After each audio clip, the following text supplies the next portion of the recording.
आपने मुझे इतने बड़े दायित्व के लिए चुना, मुझे उसके योग्य समझा। इससे मेरे आत्मसम्मान को, मेरे आत्मविश्वास को बहुत बल मिला है पिताजी। सुनिश्चित करता हूं इस बार आपको निराश नहीं करूं। और यह कार्य मेरे लिए इतना अधिक महत्वपूर्ण इसलिए है क्योंकि ये आचार्य चाणक्य की अंतिम कृपा थी मुझ पर। उन्होंने मेरा नाम प्रस्तावित किया था। बहुत ही महान आचार्य थे। यदि मैं उनकी अपेक्षाओं पर खरा उतर पाया तो ये मेरे जीवन की अपनी सबसे बड़ी उपलब्धि होगी। विजयी भव, यशस्वी भव।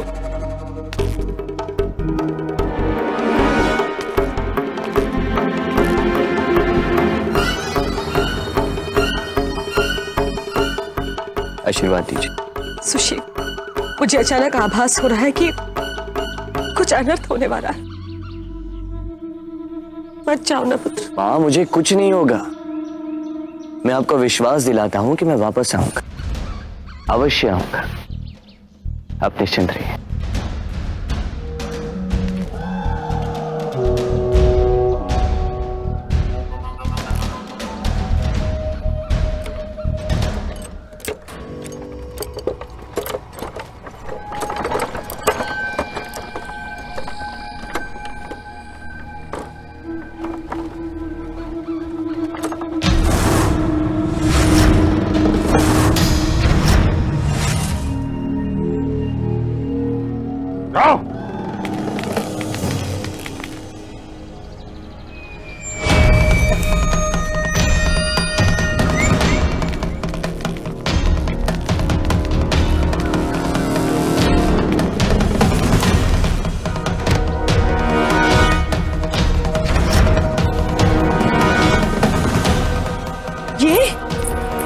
ये क्या है?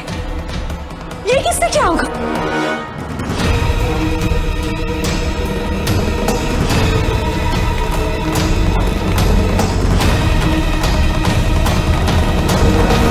ये वही व्यापारी है जो सम्राट के पास आया था कीचक के अत्याचारों की सूचना देने।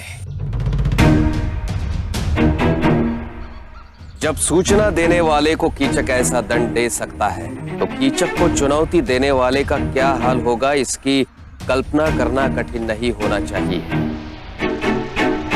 भले ही वो सम्राट बिंदुसार का ज्येष्ठ पुत्र सुशिम ही क्यों न हो, जो मुझे रोकने के लिए प्रस्थान करने वाला है। अब भी समय है, रोक लो उसे। कीचक एक अवसर दे रहा है, पहला और अंतिम अवसर। व्यापारी को तो साबुत भेजा है, सुशिम के इतने टुकड़े कर देगा कीचक की पहचानना असंभव हो जाएगा कि हाथ कौन सा है और पैर। तूने आज मुझे चुनौती दी है, सुशीम मौर्य को, एक मौर्य वंशी को। अब मुझे कोई चिंता नहीं कि मैं जीवित रहूं या ना रहूं, पर अब मैं तुम्हें मारे बगैर नहीं मरने वाला। सुशीम, तुम्हें मेरी सौगंध। नहीं मां, आज किसी की सौगंध मुझे नहीं रोक सकती। आज प्रश्न मातृभूमि के सम्मान का है। कीचक को मरना पड़ेगा। सुशीम, यदि तुम गए तो आज तुम अपनी मां का मरा हुआ मुंह देखोगे।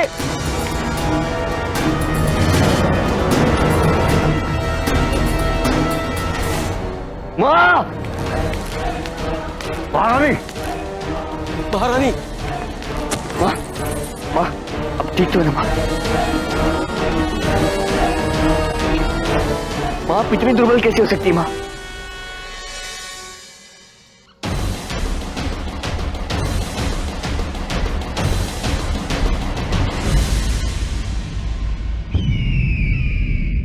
नहीं पिताजी, क्षमा कीजिए।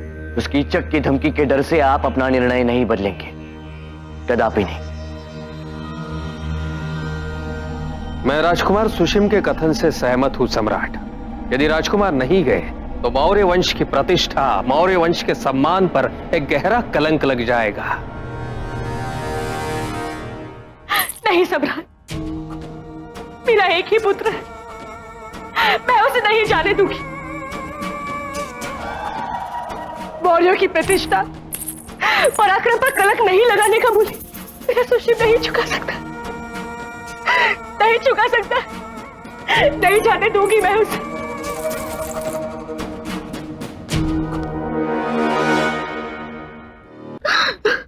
माँ, यदि आप इस प्रकार दुर्बल हो गई तो कैसे चलेगा? आपको तो मुझे आशीर्वाद के साथ विदा करना चाहिए कि जाओ पुत्र, यदि अपनी मातृभूमि के लिए तुमने अपने प्राण भी त्याग दिए तो भी हमें तुम पे गर्व है, ऐसा कहना चाहिए आपको। और आप नहीं सुशील, मेरी सौगंध, तुम नहीं जाओगे, मैं कुछ नहीं सुनना चाहती, और यदि तुम गए तो तुम मेरे अंतिम दर्शन भी नहीं कर पाओगे।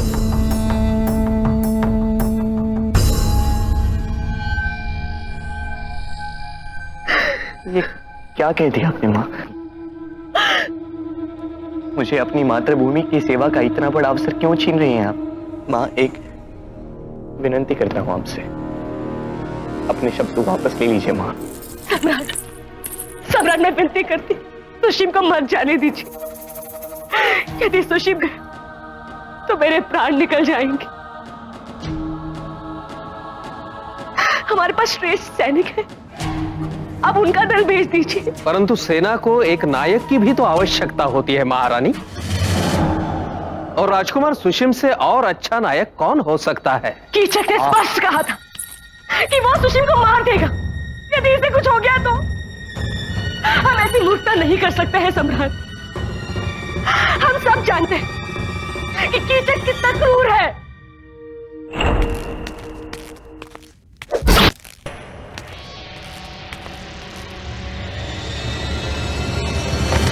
अब कल इसका शव और कीचक का ये झूठा संदेश सम्राट को अपना निर्णय परिवर्तित करने पर विवश कर देगा। मुझे ज्ञात नहीं था आप इतनी दुर्बल हैं। मुझे अपनी सौगंध के आपने अच्छा नहीं किया माँ। क्या सोचेगा कीचक कि हम डरपोक हैं? बताइए ना। सुशील,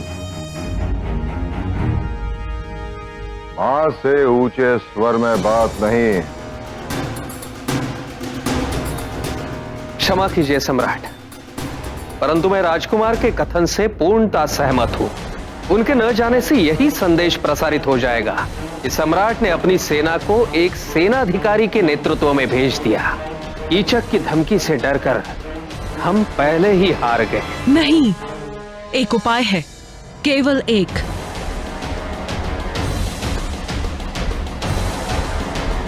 सम्राट का सुषम को ना भेजने का कोई महत्व नहीं रहेगा यदि सम्राट ये घोषित करे कि वो स्वयं कीचक को पराजित करने जाएंगे। इससे कीचक भी भयभीत होगा और तक्षशिला की प्रजा का मनोबल भी बढ़ेगा। केवल यही निर्णय हमें उपहास का पात्र बनने से रोक सकता है। आचार्य की निर्मम हत्या के पश्चात ऐसे भी लोगों को लग रहा होगा कि सम्राट क्यों कुछ नहीं कर रहे हैं। उन सभी के प्रश्नों का उत्तर मिल जाएगा। आप ठीक कह रही है मां, मुझे स्वयं प्रस्थान करना होगा। नहीं, ये सारे मिलकर पिताजी को फंसा रहे हैं। अवश्य कोई षड्यंत्र है। जिस प्रकार आचार्य को बाहर बुलाकर उन पर आक्रमण किया गया था, उसी प्रकार कहीं पिताजी को भी हानि पहुंचाने की योजना ना हो। और पिछली बार जब पिताजी पाटलिपुत्र से गए थे तो यहाँ कैसे अराजकता फैला दी थी इन लोगों ने। पाटलिपुत्र की सुरक्षा हेतु, माँ की सुरक्षा हेतु, पिताजी की अपनी सुरक्षा हेतु उनका यहाँ होना अनिवार्य है। महामात्य जी सम्राट। कीचक को संदेश भेजिए कि हम स्वयं आ रहे हैं, उसके मृत्यु के रूप में। जो आज्ञा सम्राट। नहीं पिताजी, मैं जाऊंगा तक्षशिला।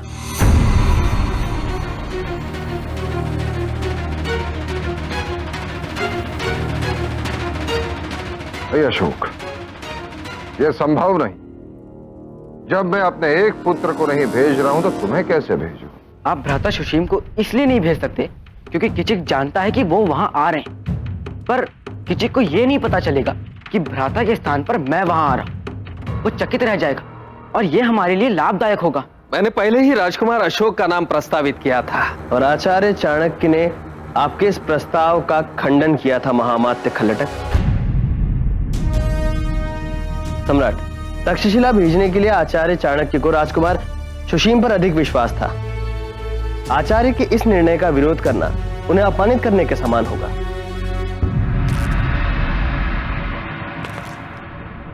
क्षमा करिए आचार्य, किंतु आचार्य के निर्णय परिस्थितियों के अनुकूल होते थे। जब उन्होंने मेरे नाम का खंडन किया तब तक्षशिला की परिस्थितियां भिन्न थी। आज यदि वो यहां होते तो वो मेरा समर्थन अवश्य करते। और फिर महामात्र के पद पर आचार्य खल्लटक की नियुक्ति भी तो आचार्य चाणक्य की इच्छा से हुई थी। यदि आचार्य चाणक्य ने इतने महत्वपूर्ण पद के लिए महामात्र खल्लटक को योग्य समझा तो हम सबको उनके सुझाव को स्वीकार करना चाहिए। भ्राता सुशीम को भी इससे बहुत प्रसन्नता होगी कि मैं ये सब कुछ अपने अनुभव से सीखना चाहता हूं। पिताजी, मुझे विश्वास है कि मैं तक्षशिला की समस्या का समाधान कर सकता हूं। केवल मुझे आपकी अनुमति और आशीर्वाद की आवश्यकता है। और यदि आपने नहीं दिया तो मैं यही समझूंगा कि आपको मुझ पर विश्वास है।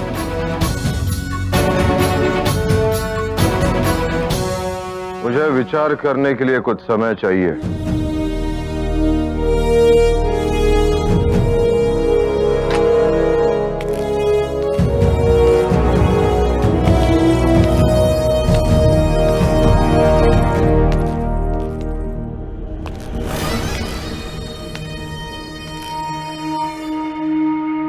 अपने ही पैर पे कुल्हाड़ी मार ली तुमने।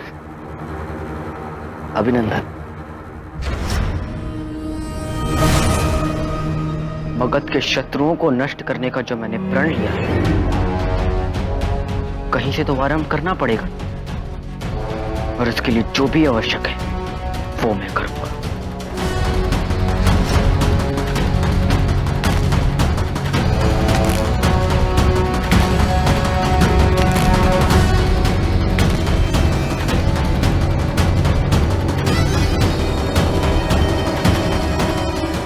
अशोक, तुम ऐसा क्यों कर रहे हैं? ये आचार्य चाणक्य की इच्छा थी कि तुम यहां राजभवन में रहो, अपने पिता के समीप उनके सानिध्य में रहो, उनके गुणों को, उनकी बातों को आत्मसात करो। अशोक, तुम समझ नहीं रहे हो। अशोक, तुम्हारे इस निर्णय का आधार भावुकता है और यहां इस समय भावुकता का कोई स्थान नहीं है, क्योंकि उससे हमारे शत्रुओं को लाभ होगा। अशोक, तुम्हारा पहला युद्ध उन शत्रुओं से होना चाहिए जो भीतर के हैं। सबसे अधिक भय इनसे ही है। ये उन बाहर के शत्रुओं से कहीं अधिक क्रूर हैं, किंतु यदि तुम यहां रहोगे ही नहीं तो उन शत्रुओं से लड़ोगे कैसे? जिस प्रकार मेरे पितामह चंद्रगुप्त मौर्य लड़े थे। आचार्य, यदि आपको ज्ञात होगा तो मेरे पितामह धनानंद को पराजित करने में बहुत बार असफल हुए, निराश भी हुए वो। परंतु एक दिन उन्हें एक वृद्धा दिखी। वो अपने पौत्र को डांट रही थी, उनसे कह रही थी कि रोटी कभी भी बीच से नहीं खाई जाती, सबसे पहले उनके किनारों को खाया जाता है। इस बात को सुनकर मेरे पितामह को अपनी भूल का आभास हुआ और फिर उन्होंने सोचा कि यदि राजभवन में प्रवेश करना है तो पहले राज्य की सीमा पर विजय प्राप्त करनी होगी और अंदर बढ़ना होगा। और यही योजना मेरी भी है। परंतु अशोक, तुम्हारी अनुपस्थिति में सुशीम सम्राट के विचारों को प्रभावित करने में सफल भी हो सकता है। वो तो मेरे यहां होते हुए भी संभव है आचार्य। यदि मैं यहां रहा तो मेरे शत्रु हर संभव प्रयास करेंगे मुझे पिताजी की दृष्टि में गिराने का। और जब वो आचार्य की हत्या कर सकते हैं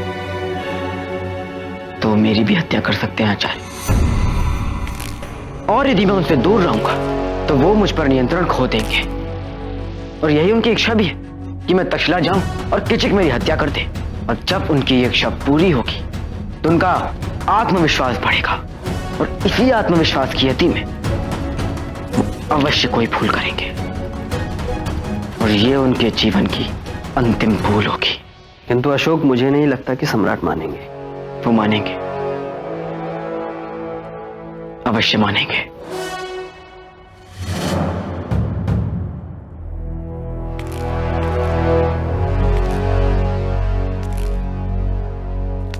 और कोई विकल्प नहीं है।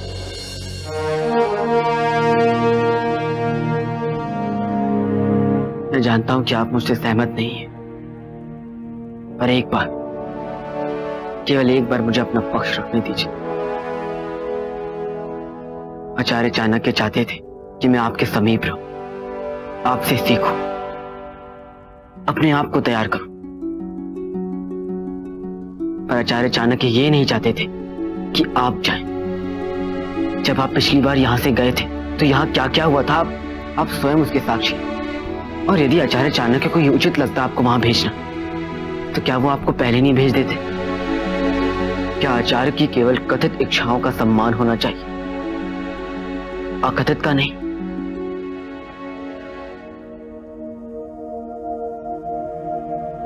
आचार्य ने तो भ्राता सुशीम का नाम प्रस्तावित किया था, पर वो नहीं जा पाएंगे और ना ही आपको जाना चाहिए। ऐसे में तक्षशिला की समस्या का समाधान किसकी अगुवाई में होगा? और श्यामा और ध्रुपद तो भी बहुत छोटे हैं। पुत्र, तुम कीचक को जानते नहीं हो। उसकी क्रूरता, उसकी विकृत मानसिकता का तुम्हें अनुमान नहीं है। पर है तो वो मनुष्य ही ना, और ऐसा कोई मनुष्य नहीं जो सदैव अजय रहा। मैं कीचक को नहीं जानता, पर कीचक भी तो मुझसे अनभिज्ञ है। मेरे पास कोई तर्क नहीं है आपको विश्वास दिलाने के लिए कि मुझ में कीचक का सामना करने की पात्रता है। केवल एक विनती है, मुझे प्रयास करने दीजिए। आचार्य को ना बचा पाने की आत्मग्लानि कुछ तो कम होगी यदि मैं तक्षशिला को सुरक्षित कर पाया तो। वैसे भी तक्षशिला की भूमि आचार्य को कितनी प्रिय थी, ये मुझसे अधिक आप जानते हैं। मैं कीचक को पराजित कर आचार्य चाणक्य को गुरु दक्षिणा का छोटा सा अंश समर्पित करना चाहता हूं। और वैसे भी तक्षशिला उन महत्वपूर्ण प्रांतों में से एक है, यदि वहां विद्रोह सफल हुआ तो समस्त मगध इसी प्रकार के विद्रोह का सामना करता रहेगा। तक्षशिला पर विजयी पाकर हम समस्त मगध साम्राज्य में यह संदेश प्रसारित करेंगे कि अखंड भारत का स्वप्न कभी नहीं टूटेगा, और उस स्वप्न की रक्षा हेतु हमें किसी भी चुनौती का सामना करना पड़े तो हम तत्पर रहेंगे। पर यदि आज आपने मुझे मना कर दिया तो जो मेरा यह आत्मविश्वास है, मेरा विकास, मेरे मनोबल के लिए बहुत ही क्षतिपूर्ण होगा। यदि ये तुम्हारे लिए इतना महत्वपूर्ण है तो मैं तुम्हें नहीं रोकूंगा अशोक। विजयी होकर लौटो, यही कामना है और यही विश्वास है। मैं आपको निराश नहीं करूंगा, वचन देता हूं। स्मरण रखना, परिणाम जो भी हो मुझे तुम पर सदैव गर्व होगा।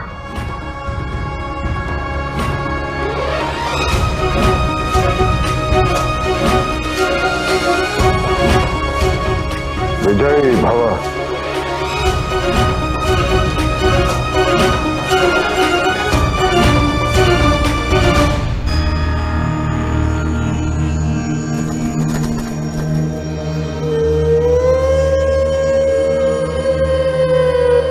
अशोक सोचता है कि कीचक उसे जानता नहीं और इसलिए वो कीचक को हरा देगा।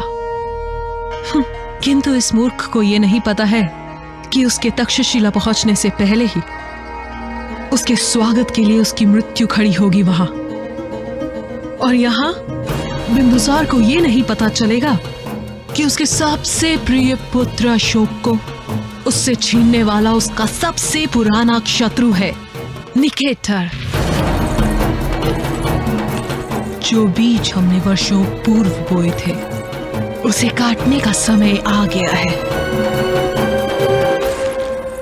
बिंदुसार से क्षमादान मिलने के पश्चात